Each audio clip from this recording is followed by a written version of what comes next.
right, dear friends. Welcome to Nurturing Relationships number 5, class number 5, which means that we are at the halfway point. By the way, dear friends, feel free to make a relationship with some of those cups behind you. Back over there, some quinoa cups. And enjoy. It's good stuff, right? It's good. Okay. All right. So before we go on, and as we start gearing down this course, time to announce and officially announce the next course. So I want to introduce to all of you what the next course is going to be. Hello, Max. Come on in. Feel free to get the door behind you. There you go. Thank you. Unless there's somebody else behind you. That's okay. All right. I want to introduce to you the next course, and I want to do 2 things. Number 1, I want to encourage all of you to join. Even if you feel that the next course topic is not as much up your alley, if you enjoyed this course, I can assure you you'll enjoy the next course as well.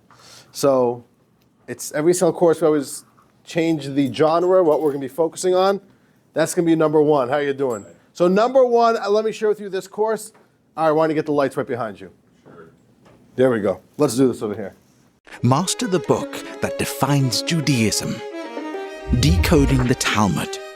This is the Talmud.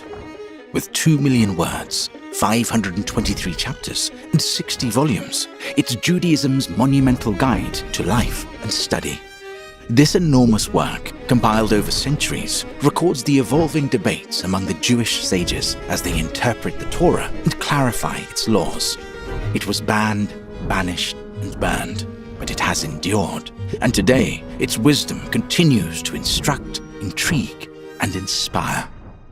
Join us on a new 6-part crash course on the Talmud. Explore its history, method, and substance, and unravel its timeless wisdom for yourself. Now,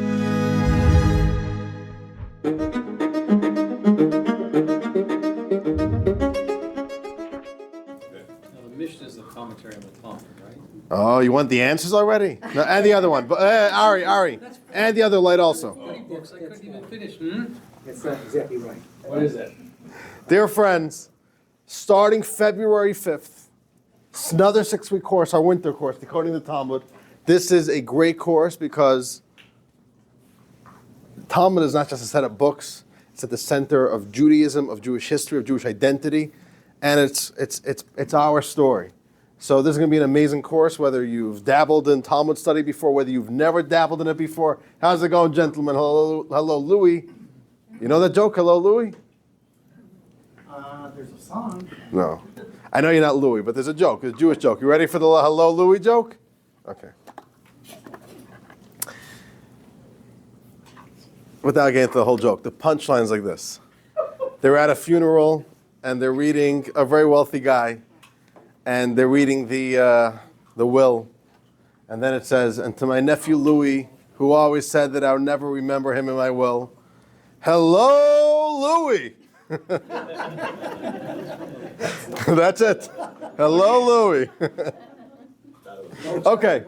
No, hello, Louis. Okay, so good evening, Louis. Okay, and good evening, Marshall. Sorry, Marshall, I don't have a joke for you.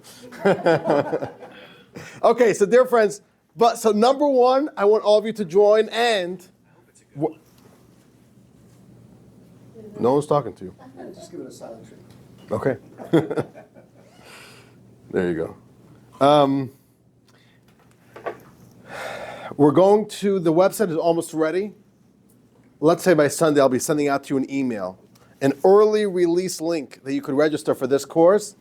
Let's give it like a week or 2. I'm going to send out a special promotion that if you register early, you get it for cheaper. All right? Because every Jew loves a good deal. So stay tuned. And if you want to pay full price, I'll accept it also. But don't worry. Yes. Provided on Zoom for those of us that are not going to be here.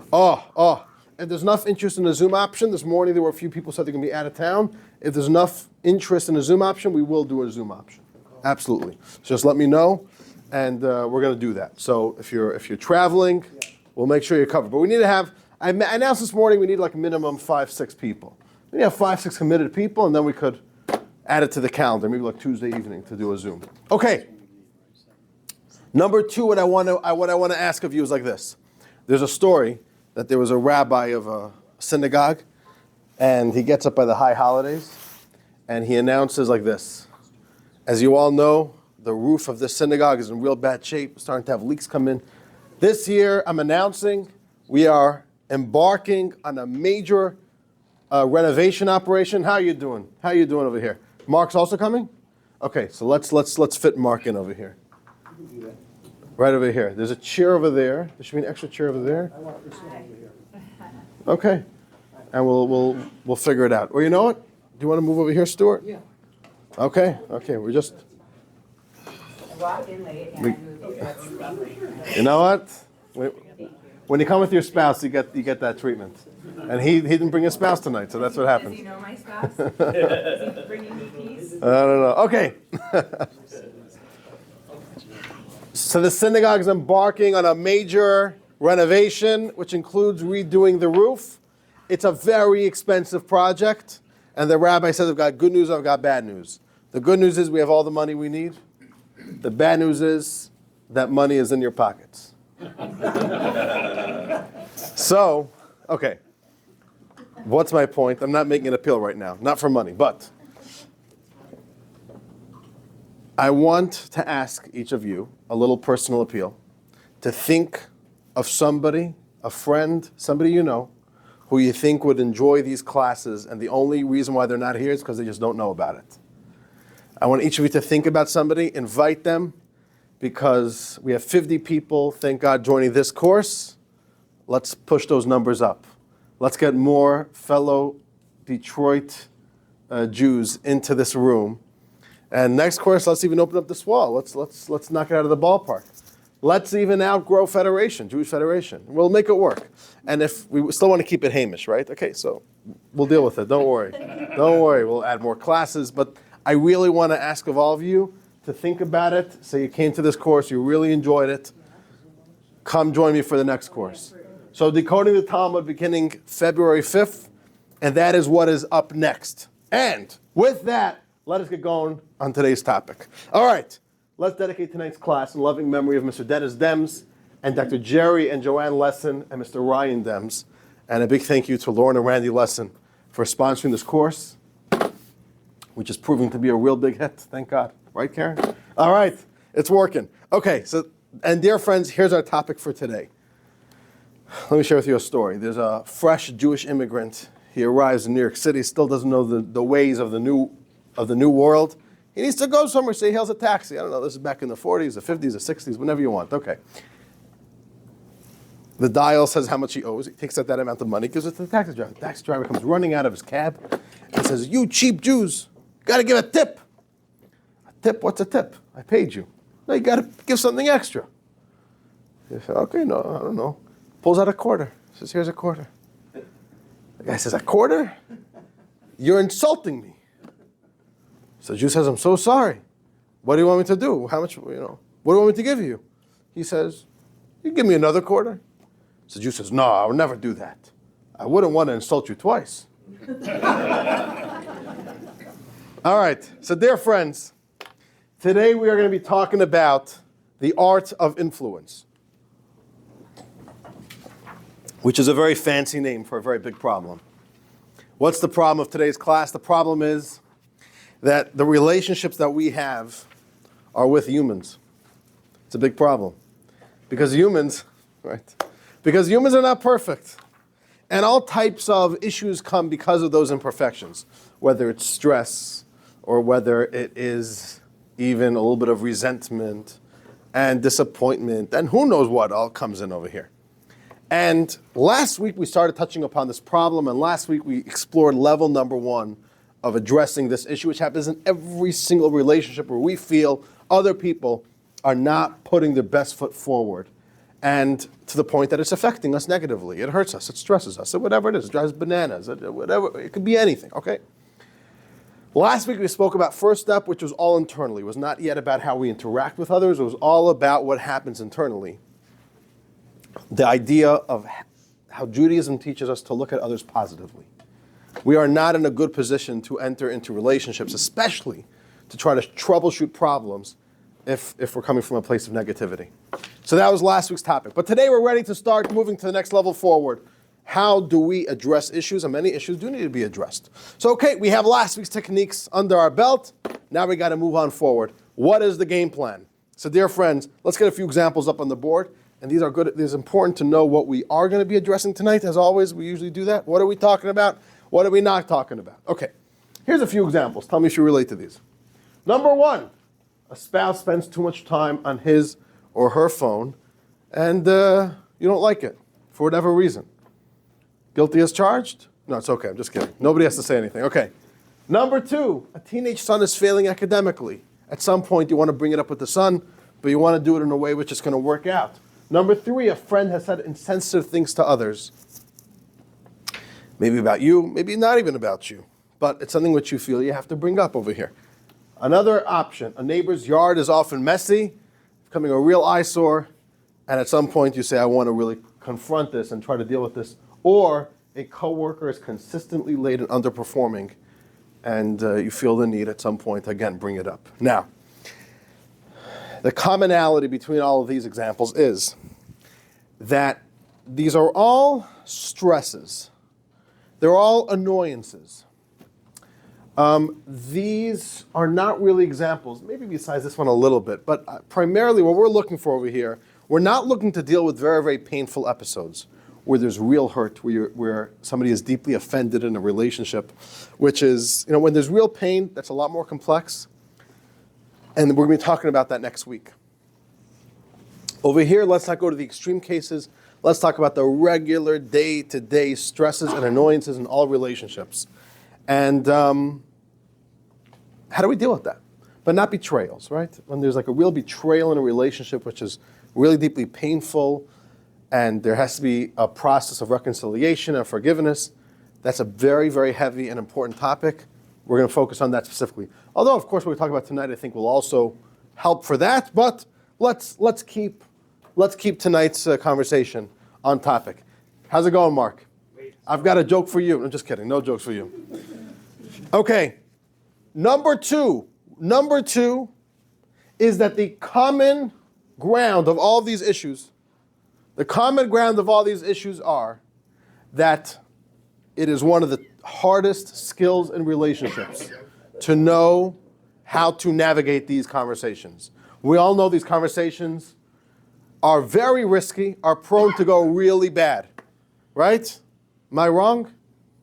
You are not wrong. Thank you. See, it doesn't even matter what I say. You're not wrong. Let's read this text. Let's start reading some text over here. This is one of the most difficult skills, to understand how to have difficult conversations, to understand how to broach these types of sensitive issues. This is one of the most difficult skills, and our sages kind of capture what's tough about this. Heidi, who was first last time? Over there. Well, we're back on you. Okay. So you're consistent, always same place. That's great. Text 1, page 197 in your books. It's wonderful, no? You guys are big scholars over here. We're a little bit more than halfway through. Okay, page 197, text 1. Rabbi Tarfon explained, I wonder if there is anyone in this generation who knows how to accept critique. If one person tells another, remove the sliver from between your teeth, the second retorts, remove the beam from between your eyes. Rabbi Eleazar ben Azariah commented, I wonder if there is anyone in this generation who knows how to properly provide critique. Very interesting conversation. The first one is a simple idea that we humans get extremely defensive whenever anybody is going to start touching upon any of my negativities. What do we do right away? We get defensive. And it's interesting imagery, and I think there's a lot captured here, why he gives these examples. But if you point out a little thing, oh, by the way, we got a little sliver between your teeth. What does the other person quip back to you? No, you're talking to me. Who do you think you are? You got a beam coming out from between your eyes. You're talking to me about my flaws? You got big flaws. Who are you? Okay, that's what we do, right? We right away react defensively. That's what Rabbi Tarfon says. Rabbi Elazar ben Azariah responds back, nobody knows how to accept critique. I'll tell you why. Because nobody knows how to give critique. If you knew how to give it, people would be willing to accept it. Meaning, why do people have a hard time accepting some form of criticism, constructive criticism? It's because people don't understand how to communicate it properly. This captures the difficulty that we're facing over here. The stakes are high. In relationships, there's always going to be a time we're going to need to discuss and have difficult conversations, but these are really, really risky. They could hurt relationships. They could undermine relationships. They could put a very big strain on relationships, and possibly even relationships could break. Right? How often does that happen? You have one negative conversation with somebody, you're like, nah, I don't know if we're friends anymore. Next time you see each other, that's awkward already, because we had a hard conversation last time. I don't know if we're feeling it anymore. Right? That's horrible. One difficult conversation to go through an issue, and there's all this resentment buildup. But if it's dealt with properly, it could really help the relationship get over a good bump in the road. They could grow through this problem, et cetera, et cetera. It could deepen the love and the appreciation and the bond over here. So this is a very, very high stakes issue, which is why we're saving it for lesson 5. This is a heavy, heavy, heavy topic over here and very, very relevant. So what we want to do tonight is get Judaism's guidance and advice and tips of how to navigate this area of relationships effectively. Now, let me ask you a question. Is this topic a Jewish topic? Yes, Why? because this is how we talk. Because this is it. Meaning, obviously it is, or else we wouldn't be here tonight. So it is a Jewish topic. What makes this topic Jewish? You could say it's not really a Jewish topic. Okay, let's kvetch in. We'll try to squeeze out here, there. What does Judaism say that can maybe be of value to this topic? But it turns out that this issue of effectively speaking with others, and specifically when we have to bring up a difficult conversation, highlight even a problem in somebody else, is really a central theme in Judaism. And it comes up like this. There are 613 mitzvahs in the Torah. This is a mitzvah. Let's read the verse. Text 2, page 198. Give us a read, Jeff. From Leviticus, straight from the Torah. Do not hate your brother in your heart. You shall surely reprove your fellow.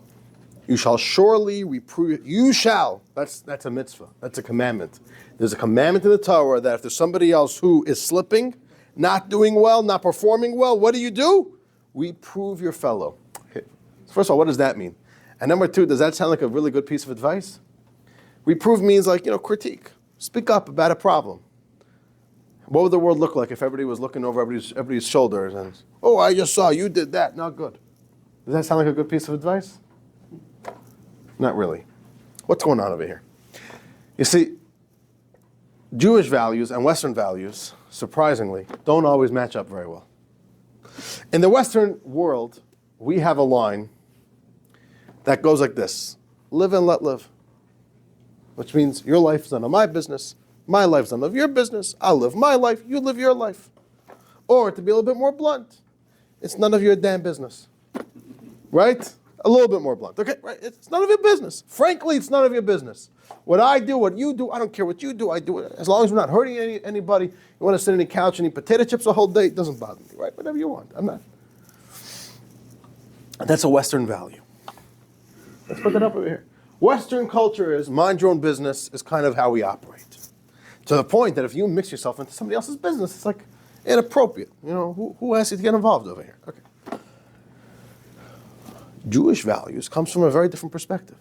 Somebody else's life is very much your business. Not in a controlling way, but in the sense of we have an obligation towards each other. Every single Jew is what's the word I'm looking for? Help me out over here. Responsible. Thank you. Every single Jew is responsible for every single other Jew. So if somebody else is, what was that? You are your brother's keeper. We are our brother's keeper. Very good, exactly. So if there's another Jew who's hurting in whichever way possible, that's your problem. That's your problem. This is also the basis of even financial help. It's a mitzvah from the Torah to give tzedakah, to give charity. There's another Jew in need. It's your business if they can't pay their rent this month. It's not, I don't know. It's none of my business. I don't know that person. What do you mean? It's your business. You live in the same city as this person. You're not going to help them out with their rent. It's your problem. The story goes, there's once a rabbi of a community, and he discovered that one of the guys who joins his synagogue is actually very wealthy. Makes $1 million a year. Or so the story goes. So he asks this guy for a meeting, and he confronts him. He says, I heard you make $1 million a year. You don't give us a penny. What's going on over here? So this man says, Rabbi, you're judging me? Do you know that I have a mom? She lives alone. She has all these needs. She has to go to the doctor. Do you know what her expenses are like? And I have a sister. Her husband just passed away. She's broke. She has 4 kids. She can't take them to school. She barely has a car. Do you understand what type of expenses she's facing? And I have a brother. He's a veteran. He's going on and on. The rabbi feels horrible. I apologize. I'm so sorry. He says, do you understand what type of expenses my relatives are facing in our family? And if I don't help them out, you want me to help you out? All right. That's it. Okay. Not the nicest story. The whole idea of, I'm sorry, I'm making my money, I get to live my life, you're hurting, it's none of my, whatever, I can feel bad for you, but it's none of my business necessarily. That's not Jewish. The same is true from a moral, spiritual perspective.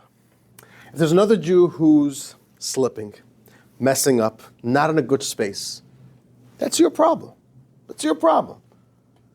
And what does that mean it's your problem? The Torah gives you a mitzvah. You shall surely reprove your fellow. You need to find a way to go and confront this individual and help lift them up. Okay.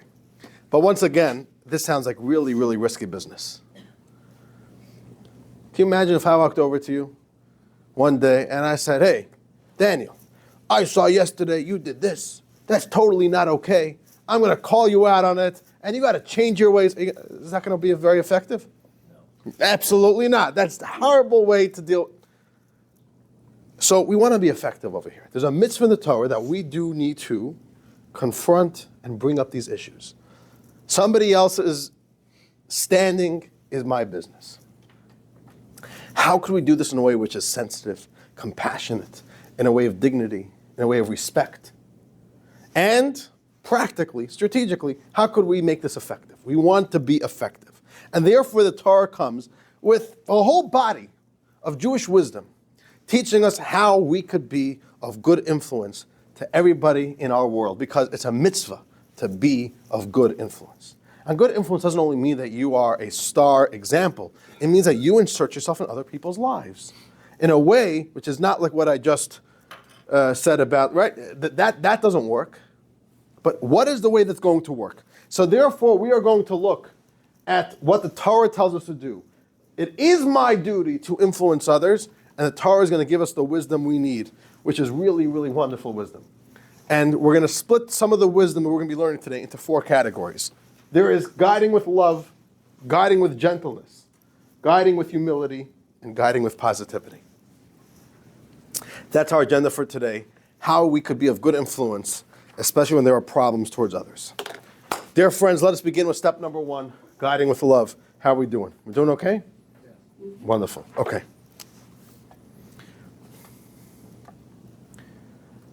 Let's go to the Torah. In the Torah, there's a very interesting irony. The greatest blessings, some of the greatest blessings, and some of the greatest descriptions, singing the praises and the virtues of the Jewish people, were said by actually a rabid anti-Semite whose name was Bilam, or in English, Balaam. Balaam was considered a prophet, a Gentile prophet. He was hired by the Moabite king who wanted to hurt the Jews. The Jews were, this when the Jews were in the desert. Getting into the whole history. Balak, king of Moab, hires Bilam to curse the king. In the end, Bilam ends up blessing the Jews. So, not getting to the whole history.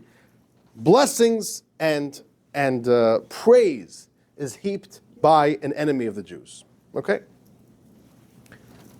That's on one side of things. Let's put that up over here. Balaam is giving lots of praise to the Jews. Okay. In the Torah, you also have some pretty harsh words against the Jewish people, giving them critique, calling out their failures. Who says those? What was that? Our prophets. Amalek. Amalek, our prophets in the Bible, 5 books of Moses.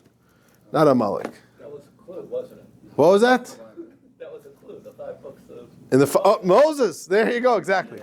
Moses himself. Moses himself is the one who actually, interestingly, basically all criticism in the Torah about the Jews comes from the mouth of Moses, which is a little bit of an irony. You would expect the anti-Semite to be doing the criticizing, and for the great leader, the great lover of the Jewish people, Moses, to be speaking all these praises. So our sages in the Midrash pick up on this interesting irony, and they address it. Let's read. Amy, you want to give us a read? Sure. Text 3, page 200. Reverse roles. Would it not have been more appropriate for critique to emerge from the mouth of Balaam and blessing from the mouth of Moses? However, if Balaam had provided critique, the Jewish people would have dismissed it, claiming, the person who hates us is critiquing us. And if Moses had offered blessing, other nations would have downplayed it, arguing, the person who loves them is blessing them. God therefore declared, let Moses, who loves them, offer them criticism, and let Balaam, who hates them, provide them with blessing. Very interesting insight. Very, very practical. Imagine if Bilam, an anti-Semite, comes and says, I've got some bad things to say about the Jews. What do you say to that? So what else? Of course you do. You're right. You're an anti-Semite and you hate Jews and you have bad things to say about Jews. What else is news? Right? Okay, that sounds great. No one takes you seriously. Why don't they take you seriously? The enemies hate us. The enemies don't like us. So of course you're going to find our faults. Which is basically the very simple idea. Let's unpack this very practically. For somebody to accept criticism, it's not so much about what is being said, it's about who is saying it, and it's about why is it being said.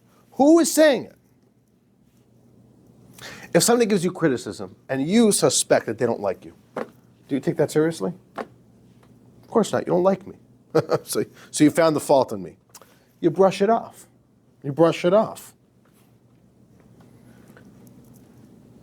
This is why the first teaching of the Torah is, if you want to be in a position to help influence somebody, it is not going to work if it stems from a place of animosity, of ill will. I don't like you, so now I have something negative to say about you. It doesn't work. You know why? The other person's going to feel it. You don't like me, so that's why you're saying these things. So number one, if we want to be effective and speak with somebody in our lives and say, I want to bring up an issue with you, step number one is simply don't have animosity within you. Let's look at the verse in the Torah that Jeff just read. Text 2 on page 198. I want you to take a look at that. This is one verse in the Torah. If you read it simply, it's one verse with two separate commandments. One commandment, don't hate your brother in your heart. Commandment number 2, you shall surely reprove your fellow. But if we want to put on our thinking caps for a second, there's a juxtaposition over here. Why does the Torah put these two commandments next to each other? And the answer is that even though they are two independent mitzvahs, they actually flow one into the other. You want to reprove your fellow? First, make sure you don't hate your brother in your heart. If you have hate, it's not going to work. If you have hate, it's totally ineffective. Right? It's a very simple truth about human nature, human psychology. We are not willing to have a difficult conversation with somebody who doesn't like us. Let's read this in text number 4 from the previous Lubavitcher Rebbe. Page 201. And Steve, we're up to you. The Torah prefaces the directive, you shall surely reprove your fellow, with the instruction, do not hate your brother in your heart. This informs us that before we criticize someone, we must first eliminate from ourselves anything that bears the mark of agitation, so that while we provide critique, we are free of any feeling other than love. Only on the heels of this effort can our critique be effective. You want to be effective, step number 1, the baseline first step is simply get rid of that animosity. You have grievances? Are you stressed? You're agitated over here? That's not going to work. You are not in a position to speak to somebody else, no matter who it is. It could be your spouse, your child, about an issue, a pressing issue, if that's where you're coming from. Best case scenario, it's a royal waste of your time. Worst case scenario, it's going to be worse. But number one, it's just this is not the Torah's way of how we effectively speak with other people and have difficult conversations with them. That's step number 1. Simple as that. Okay. But our sages told us going forward, not only is it enough to just not have animosity in our hearts, We have to have something else. How did our sages describe Moses? He loved the Jews. So it's not enough to just not have animosity. I'm neutral. I want to talk to you about something. I'm neutral towards you. It's not enough to be neutral. You have to have real love coming from you to the other person that you want to speak to about this issue. If there's no love, it's also not going to work. So number one, animosity, for sure, it's not going to work. Get rid of any hate, animosity, ill will. And number two, you're only ready to effectively influence somebody and work through a difficult issue, a difficult conversation, if there's love. Okay. The importance for love in the role of effectively influencing others is also a story in the Torah. There are two people, the first forerunners of outreach. First Jews who did outreach in the Torah. And they were family. One was the grandfather and the other the grandchild. First one is Noah, Mr. Noah. Noah lives in a time when the world is in bad shape. God says, time to do a system reset, right? Back to default settings, to put it nicely. And AKA, flood the whole world. Okay, we're going to reset the whole world, start a flood over here. So God goes to Noah and says, in 120 years, we're going to do a flood. What I want you to do is build a ship right here. Right here? Right here. It's the middle of nowhere. I can go to the shipyard, next to no, right in the middle of nowhere, right by your home, start building a ship. And do it with a lot of noise. Wake everybody up at 5 a.m. I don't know what. No, he didn't say that. But the point is, everybody should know that you are building this ark. Coding didn't allow him, but besides that, it would have been a good idea. Okay. Noah's building next door to us now. There we go.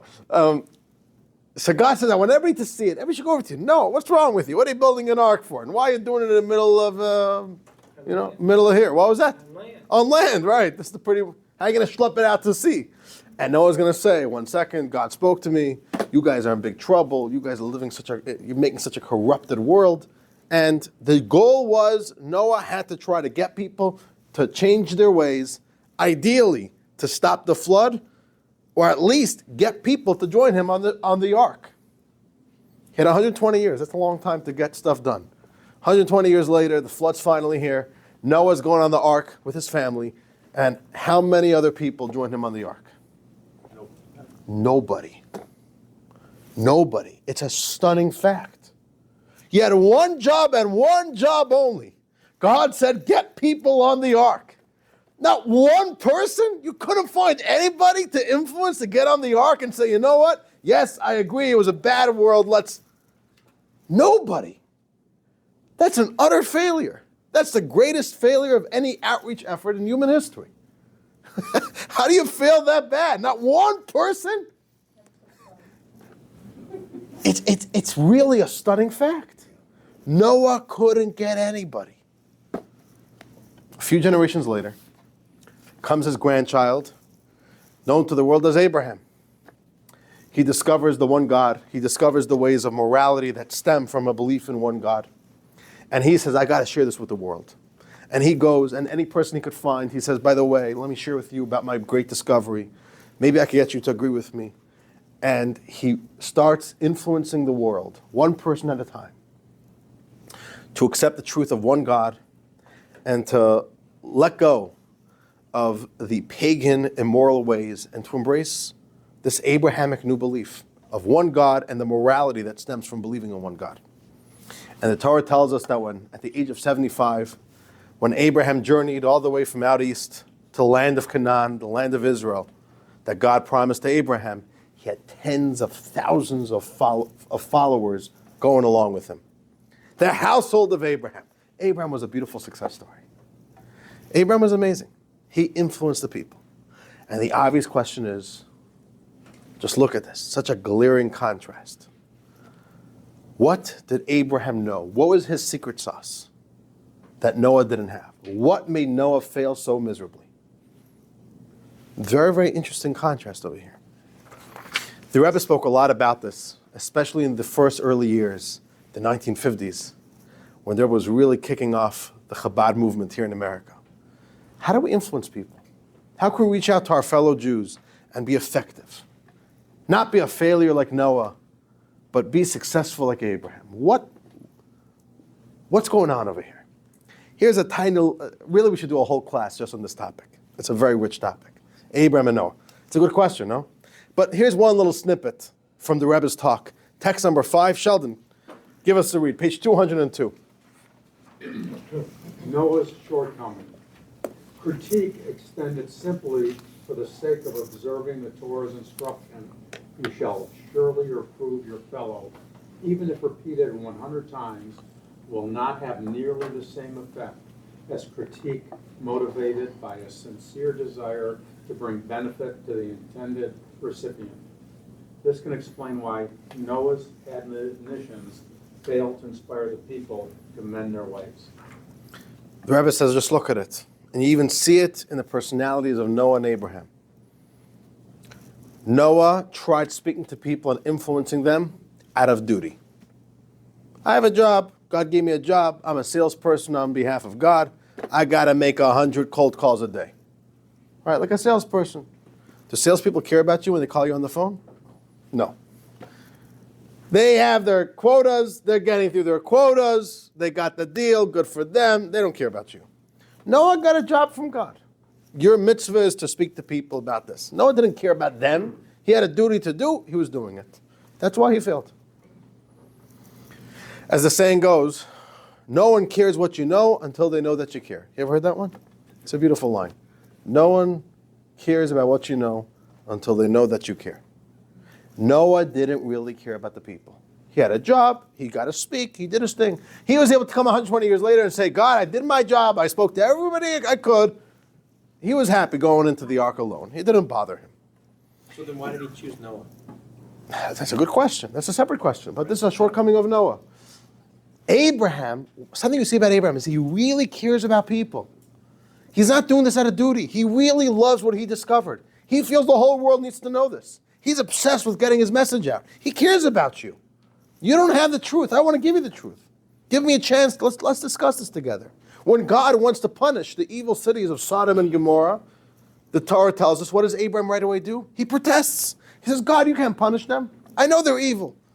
Abraham feels, he believes that he could maybe change them. I could rehabilitate them. Give me a chance. He really cares about people, Abraham. That's why he was successful. He really loved humanity. He loved people. He was outgoing to people. You really see that in the stories of the Torah. The Rebbe says, you want us to be successful in influencing other people? You need to love them. They need to know that you love them. They need to know that you're not just here to check off quotas and duties. I got to talk to you about this issue because that's my day job. They need to see that this is a real sincere thing. I really care about you. That's why I'm talking to you. Want to hear a beautiful story? It's a beautiful story. It's a bit of a deep story. The 5th Chabad Rebbe, he was a Jewish leader in the early 1900s. His name was Rabbi Shalom Dov Ber Schneerson. He was the son of the 4th Chabad Rebbe. His father's name was Rabbi Shmuel of Lubavitch. Rabbi Shmuel. He was actually the younger brother. He had an older brother named Reb Zalman Aaron, but he was more qualified to become Rebbe when he was older. Right? When they were little kids, they played, just like all little kids do. And what do little kids play? Right? They play school. I'll be the teacher, you'll be my student, right? That's what little kids do. Or let's play house. They played, since their father was a Rebbe, they played Rebbe and Chassid. That was their game. I'll be the Rebbe, you'll be the Chassid. And that was, they did their role play like that. So they're playing one day. The older brother's maybe 6 or 7. The younger brother was 5, right? This is the future Rebbe, but he's 5 years old, a little kid.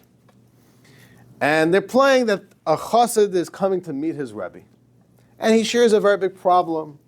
So the older brother was the Rebbe, Reb Zalman Aaron, and Shalom Dovber, who will grow up to be the Rebbe, but while they're playing, he's the Chassid. He's just a Jew.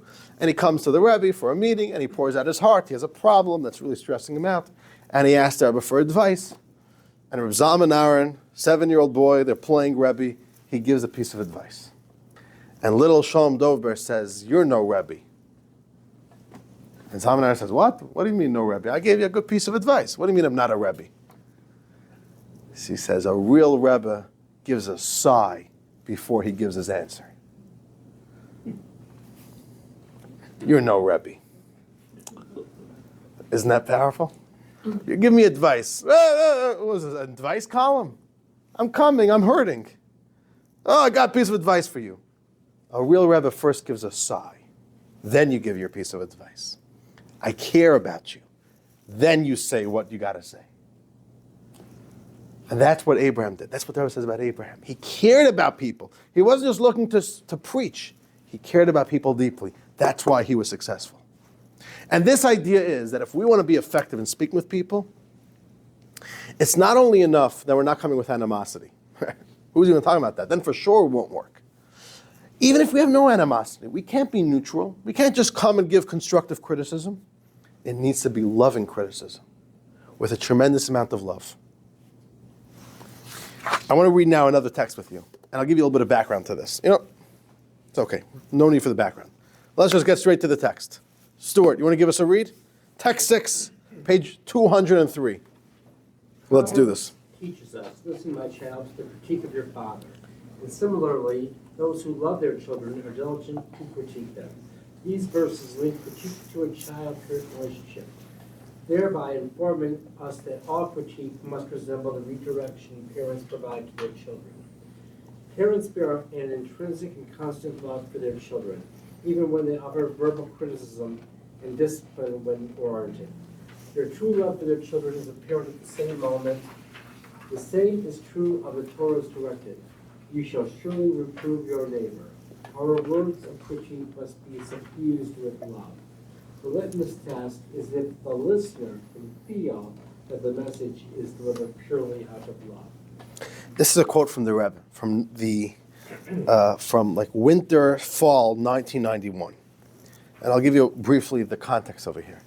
This was at a time when Israel was facing the threat from Saddam Hussein that he's going to send Scud missiles, chemical attacks against Israel. It was very, very scary. There was a rabbi in Israel who came out publicly, and what this rabbi in Israel said would create such shockwaves in the Jewish community. It was even printed here in the Detroit Jewish News. Not because I was around then, but because I looked it up on their database. They have everything beautifully cataloged online. All right, just shows you how it wasn't just one rabbi saying something. This became a headline in the Detroit Jewish News. He says that what is happening right now, the threat from Saddam Hussein, which was a very credible threat, this is the next Holocaust. God has given us a chance to change our ways post the first Holocaust, and we haven't done it, and the Jews aren't religious, and therefore Holocaust 2.0 is about to begin. And he came very, very, very harsh. And he basically prophesied gloom and doom and destruction and death and massacre of the Jewish people on our homeland. Can you imagine? This was a respected rabbi out in Israel. Not an exciting thing to hear, right? And he gave a very harsh rebuke and critique to the Jewish world. That was his message. The Rebbe in New York was so offended that there's somebody who is speaking supposedly in the name of God and rebuking the Jews in such a harsh way, and even predicting another Holocaust. Like it was so deeply disturbing. The Rebbe was so deeply offended by it, and the Rebbe felt the need that he has to call him out and say that that's absolutely not true. And the Rebbe made a prophetic announcement, which he was very public about, which was also printed in the Detroit Jewish News. The Rebbe made a prophetic message that there's going to be miracles in the Holy Land, and not a single Jew is going to be killed from any of these attacks. And if anybody went to the Rebbe and asked the Rebbe, we have a wedding scheduled in Israel, should we cancel it, bring the wedding here back to the States? I have children in Israel, they're learning, they're in yeshiva, they're in a seminary, should we fly them back? The last flights are coming back these days.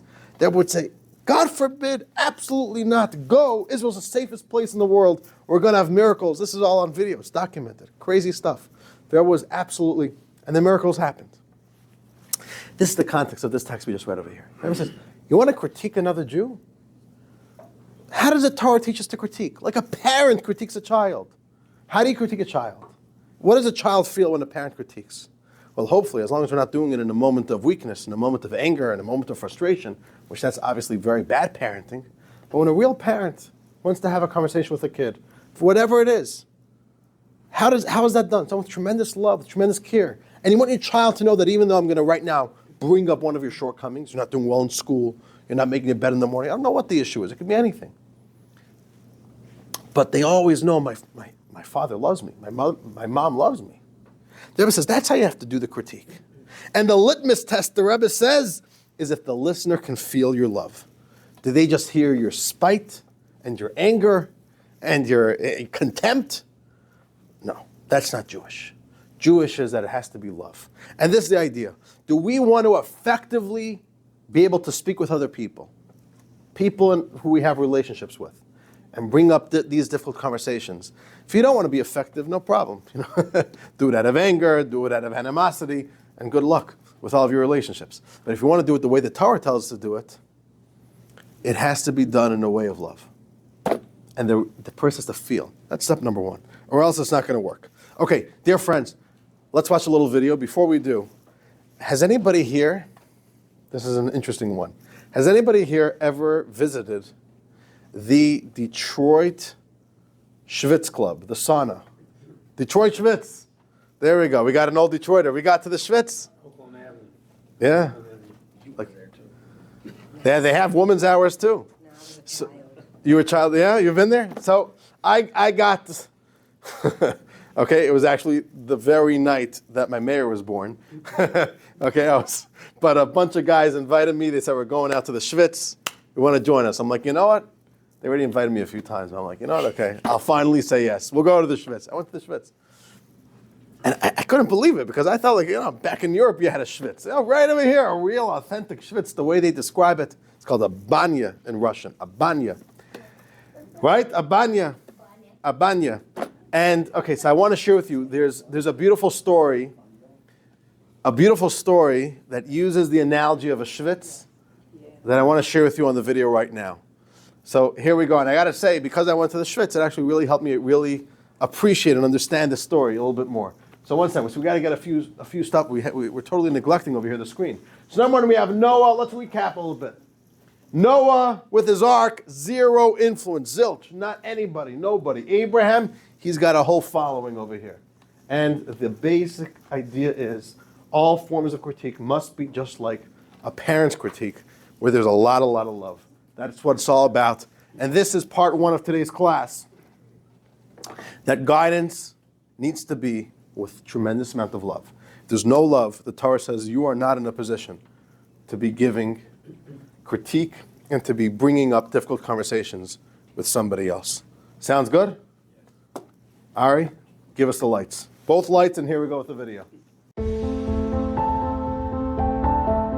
Rabbi Yosef Yitzchak Schneerson, the sixth Chabad Rebbe, often used anecdotes and examples to convey deep truths. In 1940, after escaping Nazi Europe, he arrived in America and quickly began inspiring a spiritual revival. One of his emissaries was Rabbi Sholem Ber Gordon, who in the summer of 1948 was sent to serve as a rabbi in Newark, New Jersey. Rabbi Gordon knew that to effect change, he would need to guide, correct, and critique. However, he was warned that typical forms of critique would alienate his congregation. Unsure of how to proceed, he sought advice from the Rebbe. To his surprise, the Rebbe asked him if he had ever visited a Russian sauna, or banya. Rabbi Gordon confirmed that he had, and the Rebbe asked him to describe it. Rabbi Gordon explained that in the banya, visitors ascend bleachers to experience increasing levels of steam intensity. After an individual is thoroughly heated, they happily submit to having a besom, branches and leaves moistened in hot water struck repeatedly against their back. The Rebbe then asked his emissary to imagine someone striking a random fellow on the street with the same besom. Certainly, the horrified victim would use all means to fend off their attacker. But why is it that this treatment is welcome in a sauna that would be rejected if done on the street? The answer is that the sauna's atmosphere is one of camaraderie, and its attendees are first warmed up and elevated. In this context, the attendees not only invite besom lashing, but they even plead for more. Critique, when offered randomly, can feel like a sidewalk assault. But critique offered under sauna-similar conditions is not only acceptable but even appreciated. In a sauna relationship, the parties share a strong sense of togetherness. The relationship is very warm, and it undergoes periodic elevations as each party seeks to improve and to enhance their mutual connection. In such an atmosphere, a critique is neither delivered nor received as a critique, but as a loving gesture. The receiving party may even request additional prods of inspiration. That's the message. It's a beautiful analogy. You got to warm the person up, and then they'll be ready for it, and they'll even ask for it. Right? That's a very, very deep message. Very, very deep message. It has to be warmth, it has to be love. What was that? It's called a plate. It's called a plata. That's right. A plata means a shoulder, or back, and a bezim means like a broom. So you hit the bezim on the plata. All right. That's what happens in the Schwitz. Maybe we should do a class trip to the Schwitz in honor of the story. Yeah, right. What? No. We'll do different times. Ali the men, Mushki for the woman. Okay. It's quite an intense experience, a Schwitz. Okay, gotta say. That Schwitz could talk. It's a good Schwitz. That's the authentic thing. Where they all were. You know, listen. Before people had smartphones and TVs, that's how you pass your time. You go to the Schwitz. You have fun. It's social. Okay, dear friends, let's be real for a second. Let's just think for a second. When we bring up difficult conversations in our relationships, all right, what usually prompts us to want to have these conversations? What happens? Hurt feelings, frustration, concern. And then what happens? So you're frustrated once, or you're concerned once. Then what happens? It happens again. And you get more frustrated. You get resentful. And then at some point, what do you say? How do these conversations usually start? Saying, okay, I got to bring this up to you right now. It's getting to a breaking point. I'm really frustrated. Right? How do these conversations usually start? If we're going to be real, right? I mean, unless it's just me. Is it just me? Somebody's wrong. Somebody's wronged you, and at some point you feel that's the last straw that breaks the camel's back, and you're like, okay, listen, I can't be quiet anymore. This is too much, and I got to speak to you about this.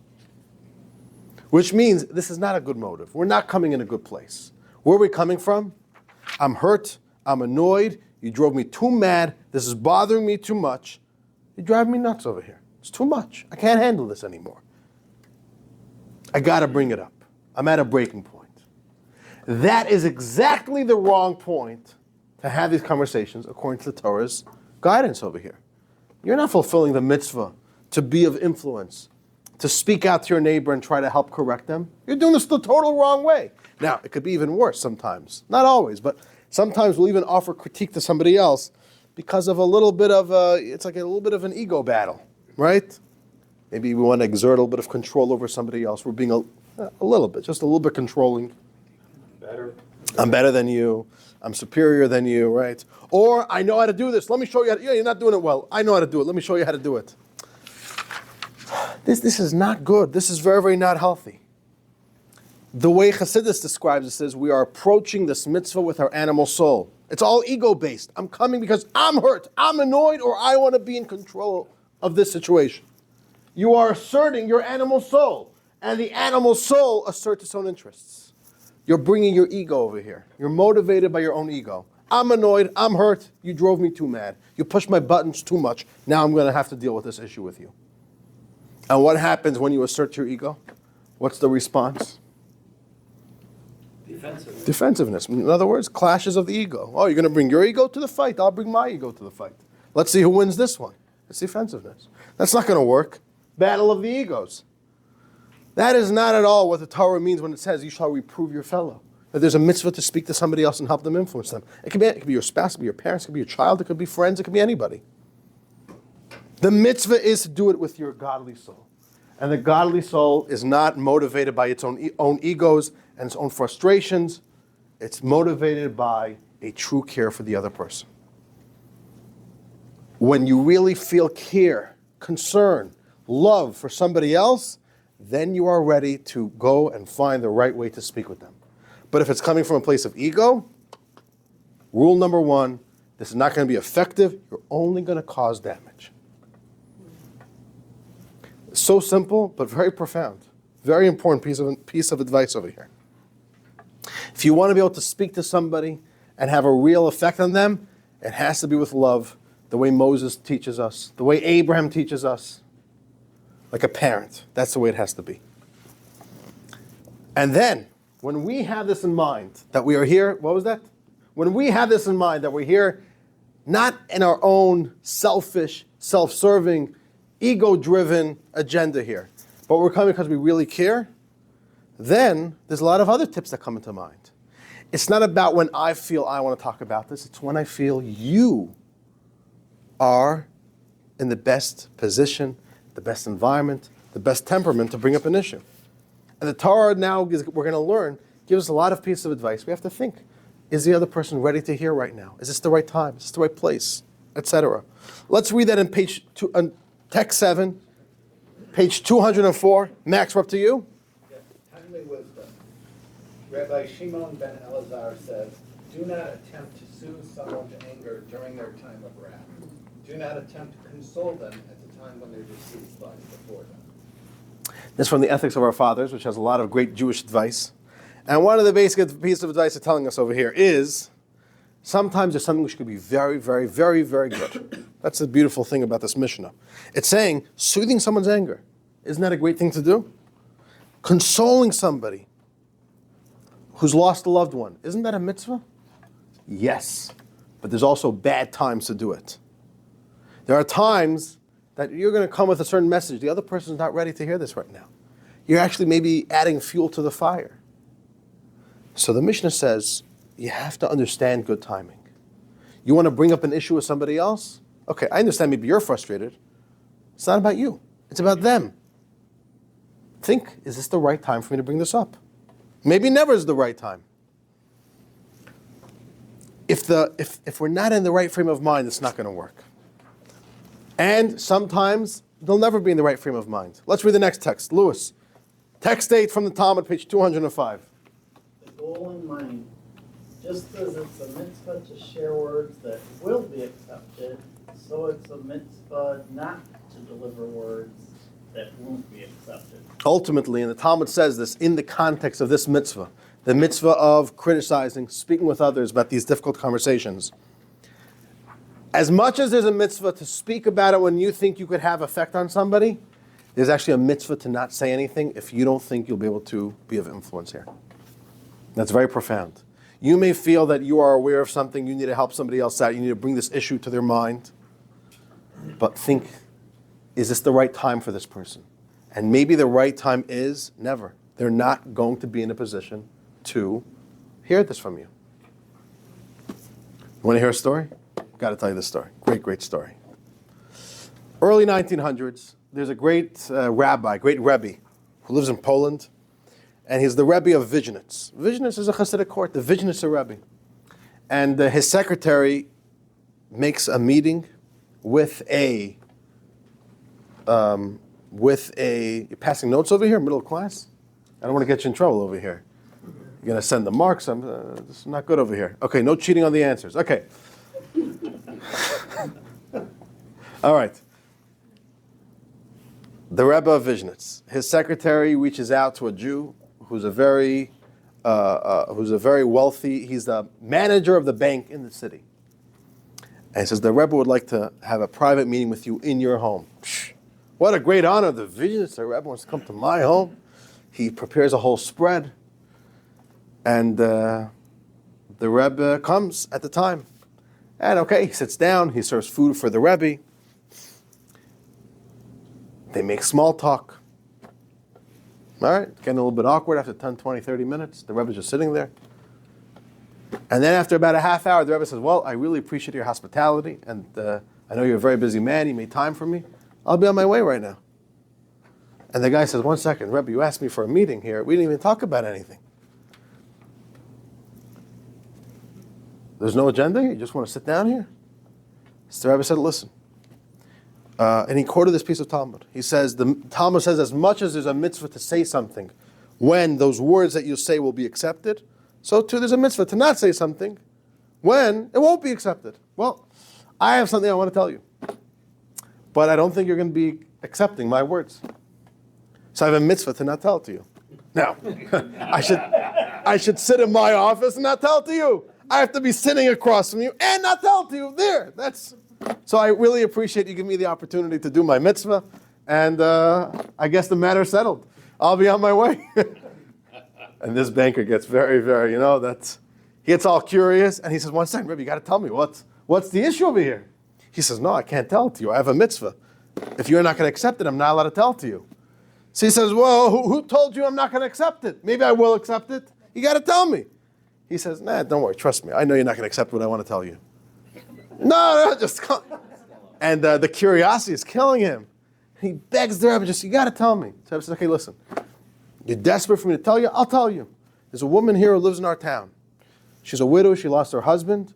Her home, she has a mortgage with the bank that you manage, and your bank just sent her a letter that she's going into foreclosure, and in about 30 days, you're going to be taking possession of her home.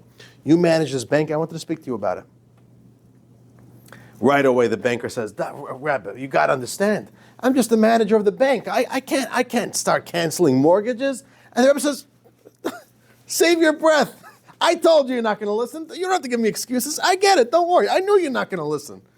The Rebbe, he says, no, but you got to understand me. No. I told you. I know. You don't have to convince me. I know exactly what you're saying. I'm not even asking you. I didn't even tell it to you. You understand why? And the Rebbe says, don't worry. That's the whole point. I knew you're not going to listen. That's why I didn't want to tell this to you. I was right. Okay. And the Rebbe leaves in a hurry. Fact is, within the week, the whole mortgage was taken care of. Okay, that's the story. Now, it's a good story because it sometimes shows how a rabbi has to be clever, right? He understood how to push the buttons over here, and he got the right results. It's a brilliant story of sometimes, if you would have gone over to him and said, I want to talk to you, you got to do this, the guy would have started giving excuses, and it would have been a stalemate. He played the Jewish guilt very well in the story. That's all I'll say. Very well played. You can't outplay that move. Okay, in any case, that was a great move. Point is, the number one tool, and this is step number one of today's class, if we want to speak to somebody else, offer critique, whatever it is, somebody else, the way the Torah tells us to do it, it's never about venting frustration. It's always about helping someone else. I'm here to help. How could I help you? Practically, what I would say is like this. If there's something that's bothering you in a relationship, and you want to confront this issue, first sit down, do a little bit of a personal contemplation. Imagine if somebody asked you to help somebody else out who you have no horse in the race. Not in your office, in somebody else's office. I'm suffering with a coworker. Can you speak with them a little bit? Maybe give them some advice how they could become a better support in the office. Take your own personal feelings and biases and subjectivity away. How would you approach this issue if it was somebody totally different and it's not at all personal? It would be different. It wouldn't be with all this personal baggage. Okay, do that and bring that to your conversation. This is not about me. I really just want to help you. It's a tough thing to do. Actors have to do that, right? To get real, to play a real role. How do they call it? I think it's called method acting, right? Really want to understand the character. The character that we play when we are trying to influence somebody is not at all a character who's hurt and who has a resentment. I'm simply here. I really want to talk this issue through with you because I love you and I care about you, and I want to see you be doing better. That's number one. And dear friends, it's like already 8:30, so we'll be for like another 2 hours. That joke is getting old. Okay. Number two, the Torah teaches us, is guiding with gentleness. Number one is love. Once we have love, then we have to be gentle. Why do we have to be gentle? We have to be gentle again because people get very, very defensive and hurt, and they lock themselves up. They start putting up defensive walls, and it's not going to work anymore. The critique doesn't work. We have to do this very, very, very gently. Let's read a beautiful Hasidic story. in text 9. And this is a text that introduces us to a few big characters from the early Hasidic movement. Anybody here, it could be some of you heard the names, maybe not, but the second leader of the Hasidic movement, this is in the mid-1700s. His name was the Maggid of Mezrich, Rabbi Dov Ber of Mezrich. He was number 2. He was right after the Baal Shem Tov, the second leader of the Hasidic movement. Many of his students then became the great leaders of the first generation of Hasidic communities all throughout Europe. Rabbi Shneir Zalman of Liadi, the first Chabad Rebbe, known as the Alter Rebbe, was his student of the Maggid of Mezrich. And then there were 2 brothers, 2 great saints, 2 great tzaddikim, 2 brothers. And they're somewhat famous in Hasidic lore. Their names were Rabbi Zusha. Anybody ever heard of Rabbi Zusha of Anipoli? Of Anipol? Rabbi Zusha. There's a lot of great Hasidic stories involving Rabbi Zusha. And he had a brother, Rabbi Eli Melech of Lizhensk. All right? So this is... Of, exactly. From Lizhensk. Like I'm Rabbi Levi of Bloomfield Hills. So Rabbi Zusha of Anipoli and Rabbi Eli Melech of Lizhensk. 2 brothers. Interesting story over here. Or where you're from. Where you live. Where you live. Where you live, I think. Text 9, but that's a good question. Where you work? Okay, I don't know. I'm not sure what the rules were. Where are we holding? Cliff, we're up to you. What? All right, let's move it along. It's too big. It's a story. It's okay. Text 9, page 2. You'll do good, Karen. Don't worry. Okay. The saintly brothers, Rabbi Eli Melech. Yes. Liz Hunt, and Rabbi Zusha of Anipoli, who were known to frequent the numerous outlying villages in which very few Jews lived. Typically, 2 or 3 lonely Jewish families per village. Back in those days, these Jewish households usually earned their living through peddling food and alcohol to local peasant populations. The overwhelming majority of these Jews were simple and uneducated. Many were pure-hearted and God-fearing individuals, but due to the abysmal moral standards of their local environments, some of these Jews adopted ways that were less than desirable. Imagine of Mezrich, Maggid of Mezrich. Would dispatch the saintly brothers to their villages so that they could encourage and strengthen their fellow Jews in their Torah observance and awe of heaven. The brothers chose a unique method of operation. Rabbi Zusha would deliberately address his brother loud enough for the nearby Jewish villager, the true target of their efforts, to overhear their conversation. He would lament to his brother that he had failed in several ways, describing precisely the manners in which he noticed this Jewish villager was failing.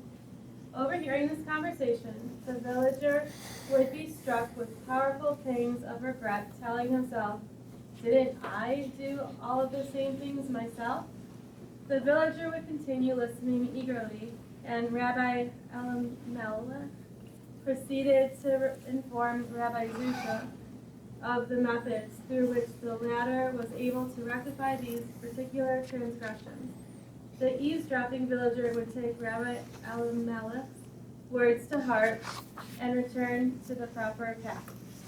Very interesting technique. What's going on over here? What Rabbi Malach is doing, and what these 2 brothers, what they're doing is that they are bypassing the natural human reaction that we resist criticism. We get all defensive. So somebody says, "I want to talk to you. I heard that you're not doing this well. You're not doing that well. We got to have a talk about that." I'm not interested in talking to you about that, right? Even if you love me, I don't want to talk about that. It's uncomfortable. So what do they do over here? They found this very ingenious way, which is really very gentle, which is, I'm not going to address you. They found a way to have the person who they wanted to get the message to overhear their own conversation.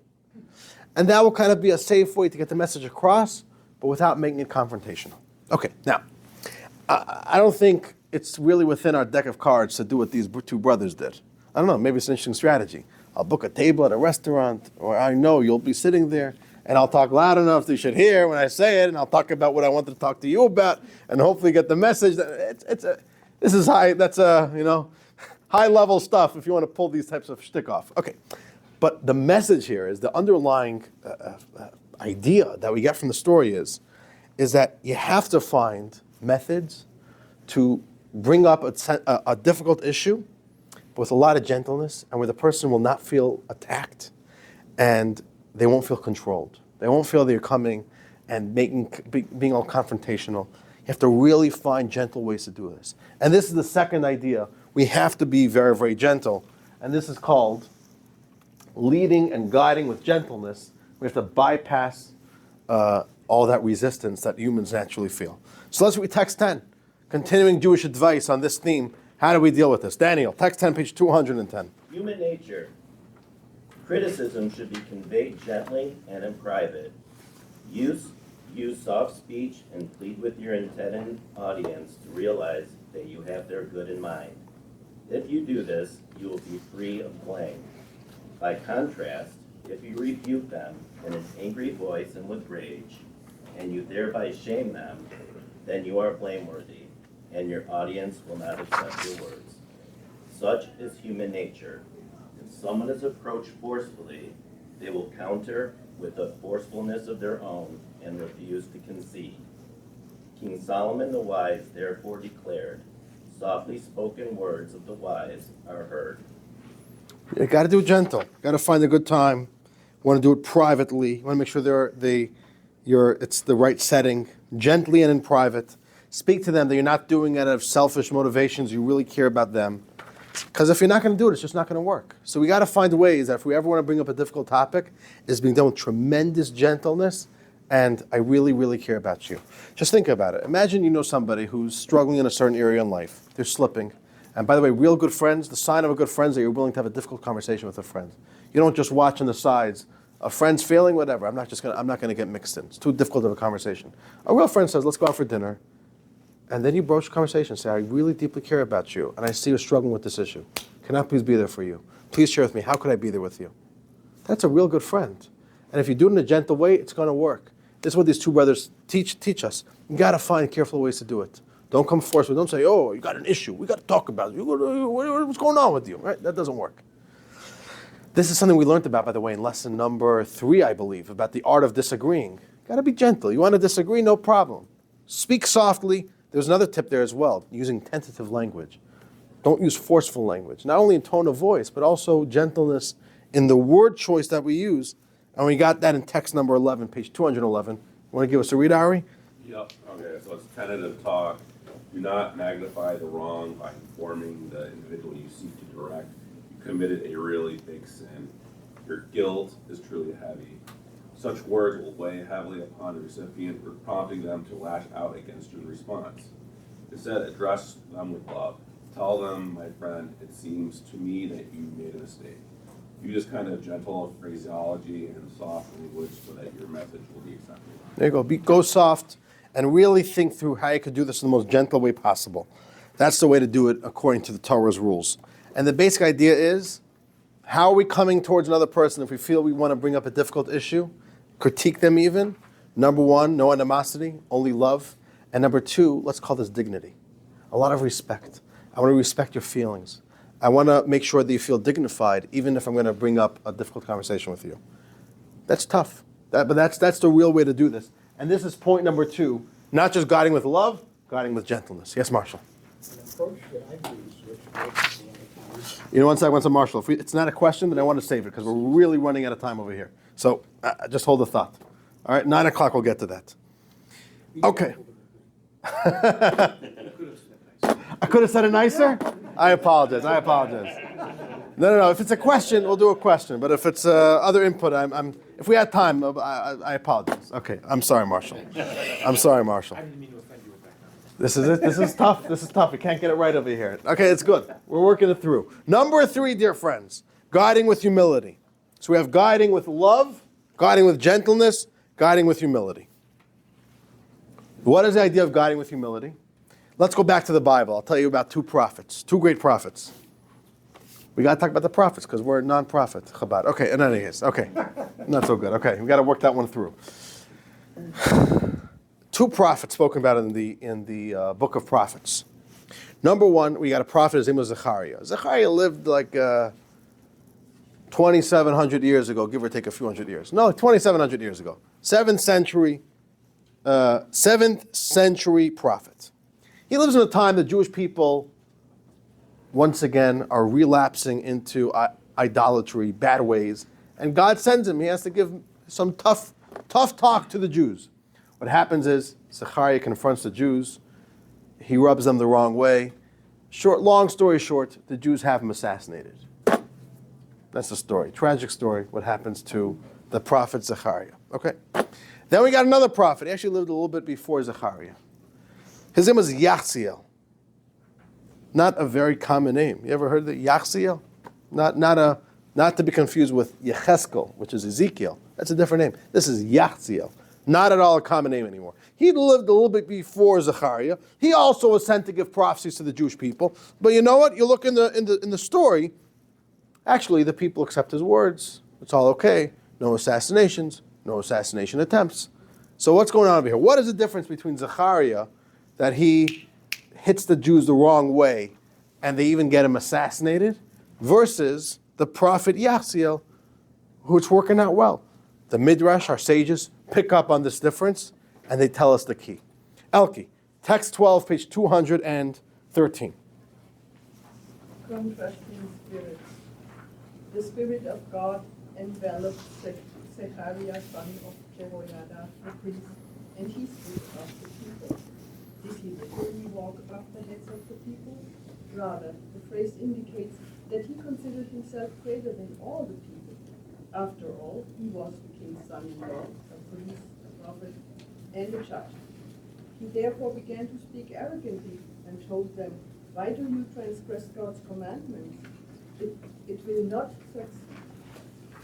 Immediately, they conspired against him and stoned him to death by the king's command. Yachziel, by contrast, did not behave this way. Rather, it is recorded that the Spirit of God was upon Yachziel in the midst of the assembly. What does in the midst of the assembly imply? That he considered himself an equal of the assembly. Very, very interesting.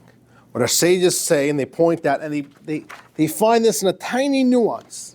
The way the Torah describes Zechariah is he stood above the people. But Yachziel, he was in the midst of the assembly. Very, very interesting. What our sages say is Zechariah came and he spoke from a pedestal. He spoke from a place of superiority. I'm better than you. You guys are bad. You guys are failing.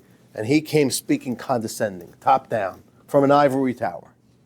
And what happens when you speak with that posture? I'm better than you. I'm superior than you, and I'm gonna knock you into shape. That doesn't work. People don't accept that. That was Zechariah's problem. He was coming as a superior to everybody else. That turned violent. Zechariah's whole approach was, I'm with you guys. We're all struggling together. We got an issue here. How could we work on all lifting each other up? He put himself in the midst of the assembly. He didn't come above them. He didn't come from the ivory tower. He says, it's one of us. We're all suffering with this problem. What can we do over here? Yachziel came with the idea of equality, and that prompted change. The third, and this is really tough stuff to do over here. The third layer here, how the Torah tells us, we need to go and approach somebody else about an issue, is to also make it our own problem. Don't say, you've got an issue. I want to talk to you about your issue. Say, I've noticed an issue. By the way, I've got that issue too. Maybe we could both be there for each other. What works well? Just an example. Saying, I could tell you haven't been dieting recently. No exercise recently. That's horrible. Does that work? Or you could say, I'm really struggling with exercise. What if we both be accountable to each other that we exercise 3 times a week? What works better? When you put yourself within the issue and you say, you know what? I see you've got an issue. I also have that issue. Maybe not as big as you do, a little bit. Identify a little bit with the issue. And by the way, Who's perfect in anything? Who's perfect in anything? None of us are ever in a position to speak to somebody else and say, you've got an issue, and by the way, I don't even know what that issue looks like. No. Maybe we don't have the issue as big as somebody else. But generally speaking, if somebody else struggles with something, and if we know about it, and if we're in a position to help, chances are, on a little bit, at least a little bit, we've got that issue too. The third piece of advice the Torah tells us is, if we want to make change in somebody else, don't come from a place of superiority. Don't come condescending. You've got an issue, I don't. I want you to start being better like me. I'm hurting too. And you know what? Maybe we could both help each other. Maybe we could both be there for each other. Maybe we could both grow together. That's beautiful. That's power. That's real change. That's real help. That's real love. That's real gentleness. And with this, we could appreciate the mitzvah in the Torah to reprove your fellow. Let's go back in text 13a. Take a look at text 13a, page 215. And Anna, you want to take a look at text 13? 13a, page 215. Do not hate your brother and your heart. Reprove your fellow, and do not bear a sin upon you. This is the verse again. We are the mitzvah to reprove your fellow. This word comes from the Torah, from Leviticus. But if you look at the literal words over here, it says, reprove, you shall reprove, which is not uncommon at all to biblical style of writing. The Torah very often will say, like in the mitzvah to pay back a debt, shalem ye shalem, pay you shall pay. All right, it's a biblical way of speaking. Not anymore in modern English. Now, why does the Torah do this double phraseology? What's the idea? What would you say? Typo. Why is the Torah going on as double over here? Generally, it's understood. It's going to even emphasize, meaning don't just do this. You shall definitely do it. But in every single verse, there's always layers of depth. Why is there double language over here? And in this case, there's a beautiful text here in the Hasidic tradition. I'm forgetting your first name again. Rachel? You want to give it a read? Rachel, right? Yes. Text 13b. Yes, page 215. We must truly include ourselves in the work of critique we supply to others. The Torah therefore directs us. If we translate the words literally, reprove you shall, reprove your fellow. This means reprove yourself when you shall reprove your neighbor. Indeed, the Torah further clarifies, do not bear a sin upon him. Do not consider that the sin he committed is only upon his shoulders and not upon yours as well. Very powerful. There's a mitzvah to reprove others, but you know what? There's a double language there. Part of that shall be reproving yourself. Before you go and speak to a friend, say, I see you have an issue, and you can come with love, you can come with gentleness, do it with humility. Say, you know what, I've got this issue too. How could we grow through this? Put yourself in the issue, and then you'll really be able to help somebody else. And this is perhaps the hardest idea, putting yourself in the issue. And the real truth is, this comes from a very deep spiritual truth. Judaism teaches, and Jewish mysticism really speaks about this, is that if you see something negative in somebody else, that means that you really have that issue within yourself. Where the idea is, other people are reflecting back your own experiences back to you. You can even think about it psychologically. If you didn't have an issue at all, you wouldn't be able to identify it in somebody else.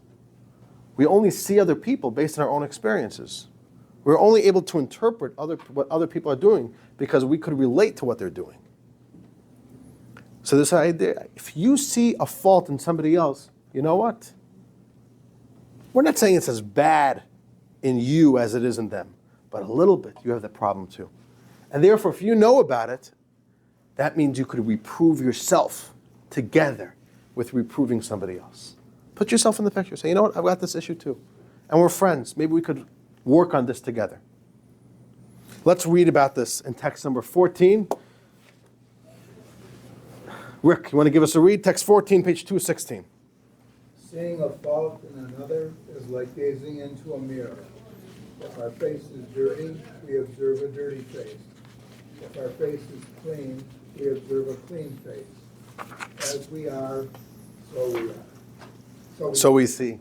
That's a tough pill, right? You're seeing a fault in somebody else, you know what? That means you have it also at some degree, even if it's a minuscule amount, but you have that too.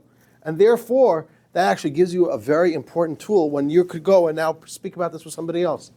Put them in there. You know, I'll share it with you. I wasn't planning to talk about this, but about a week or two ago, I was sitting in a public space, semi-public space, and I happened to overhear a phone call, which was actually pretty traumatic. Like I couldn't shake it off the whole day.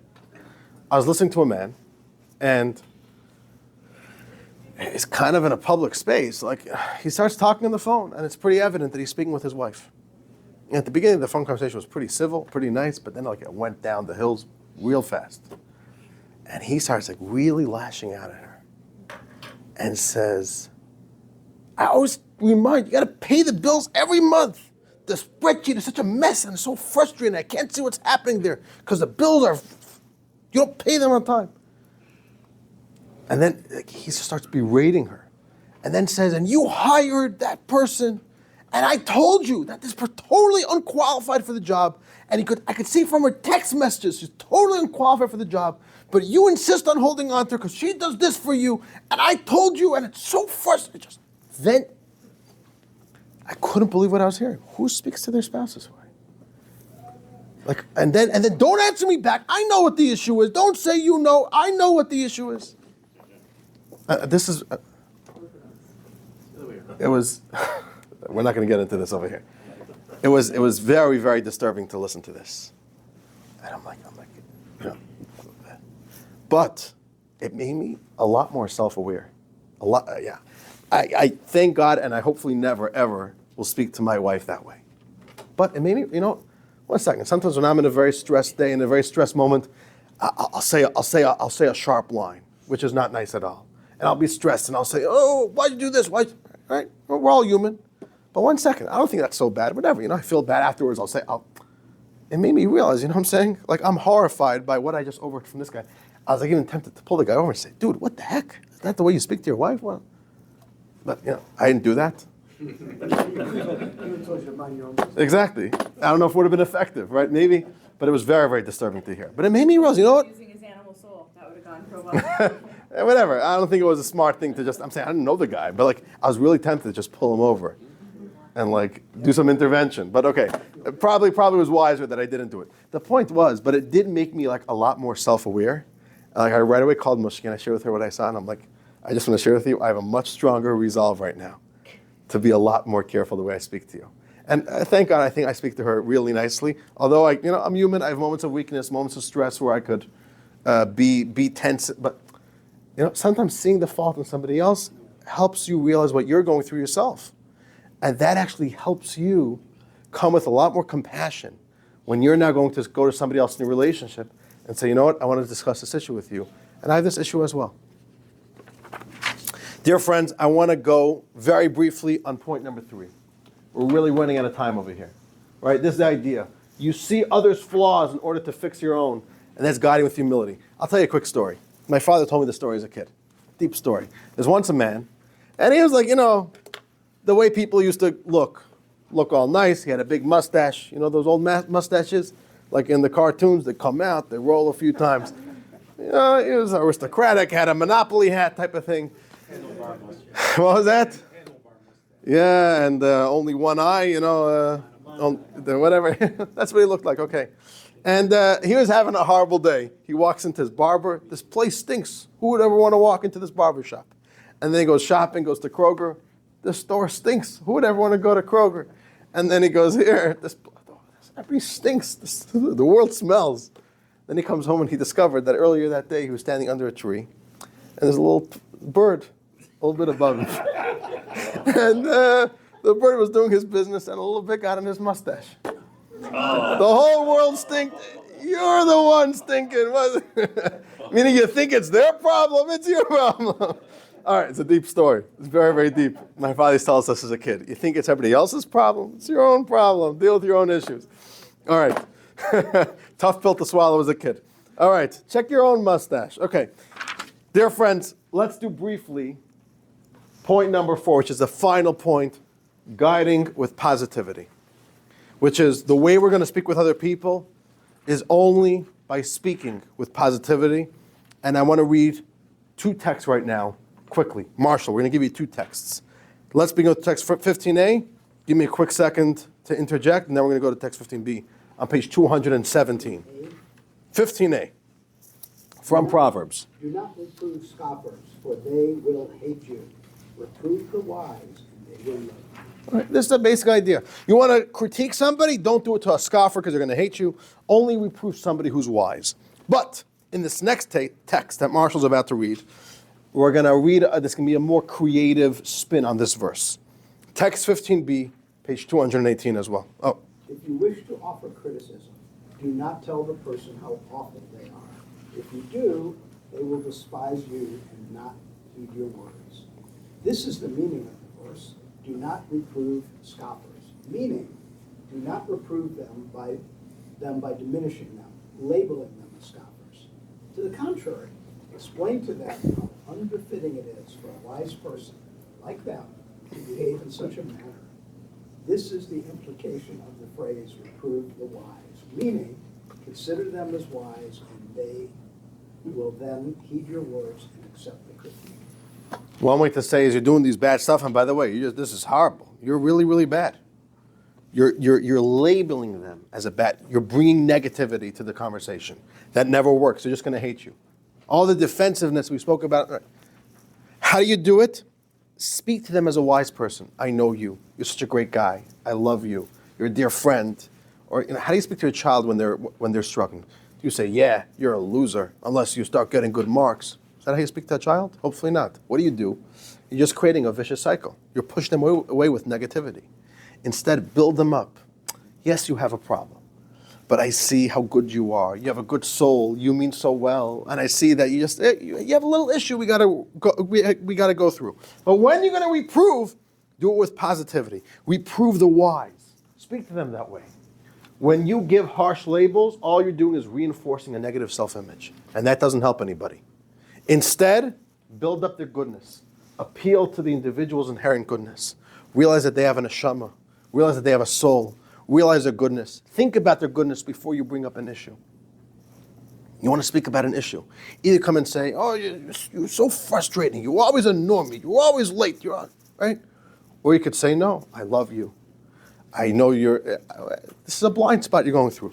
Build them up that way. See them for their soul. See them for their inherent goodness. And dear friends, this is the idea, guiding with positivity on one foot. And with that, we have the 4 pieces of advice.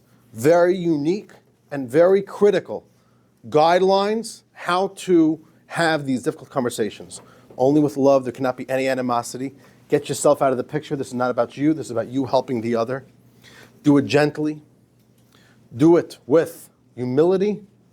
And do it with positivity.